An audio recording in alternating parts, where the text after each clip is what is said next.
এ মামা খাইছো? খাওয়া দাওয়া করছো? খাইছো? খাইবা? কিছু খাইবা? গোসল করছো? খাও কিছু।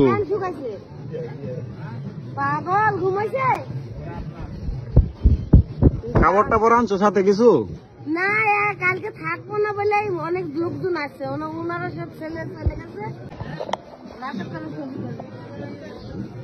এ মামা খাইছো? খাওয়া দাওয়া করছো? খাইছো? খাইবা? কিছু খাইবা? গোসল করছো? খাও কিছু। পাগল ঘুমাইছে? খাবার টাবার আনছো সাথে কিছু? না, কালকে থাকবো না বলে অনেক লোকজন আছে, ওনারা সব ছেলে চলে গেছে।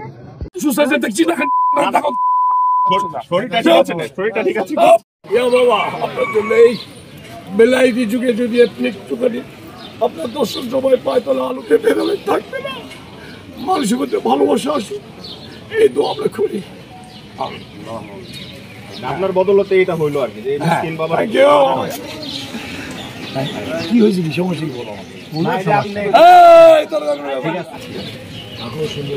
আমরা একটু ইন্টারভিউ নেব এখন না পরে, এখন দিলে ভালো লাগছে এখানে এসে। সত্যি কথা হয়েছে কি, সারা রাত আমি বাবার ইয়েতে ধ্যানে ছিলাম বা নামাজ টামাজ করেছি, যা হয় আমরা মুসলমানরা কোনো আউলিয়ার মাজারে বা দরগায় আসলে যে ভালোবাসাটুকু নিতে চাই সেটুকুই নিয়েছি। তারপরে ভোরবেলায় আমি হাঁটতে হাঁটতে একাই নদীতে গোসল করেছি, করে আমার তো কিছুই আনিনি, আমি একটা দিন আসছি। তেমন তো আমার যখন বললাম দেখছি যে ভালো লাগতেছে, আমি থেকে গেছি।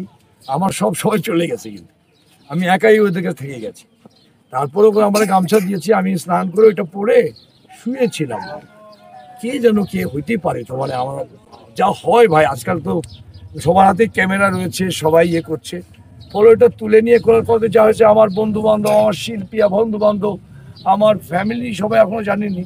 তারপরে সবাই মিলে না আমাকে যে সমু নাই কি হয়ে গেল, আমাকে সবাই আসলে খুব ভালোবাসে। আপনারা জানেন যে আপনারা আমাকে কতটা ভালোবাসা দেন, আমিও খুব উপলব্ধি করি যে আমি সত্যিকার অর্থে বলি যে আমি সমু একজন অভিনেতা হিসেবে মানুষের ভালোবাসা পেয়ে যতটা ধন্য। আমি অত বড় লোক বা আমার গাড়ি নেই বাড়ি নেই, এটা নিয়ে আমার কোনো ভালোবাসা দিয়ে রাখতে চাই। মানুষের মাঝে পেয়েছি যে পানি, তাই দিয়ে রয়েছি গান, মানুষের মাঝে ঢেলে দিয়ে যাব মানুষের দিয়ে। ধন্যবাদ। আপনি শারীরিকভাবে সুস্থ আছেন? আপনার কি মনে হচ্ছে? ঠিক আছে, কিছু প্রশ্ন করছেন কেন?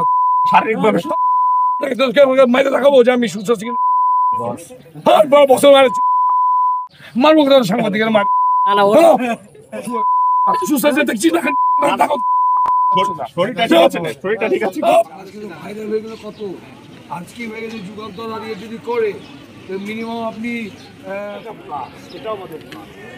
আমার তো মনে হয় যে অনেকেই মনে করছে আমি ঠিক আছে, আমি মেনে নিলাম।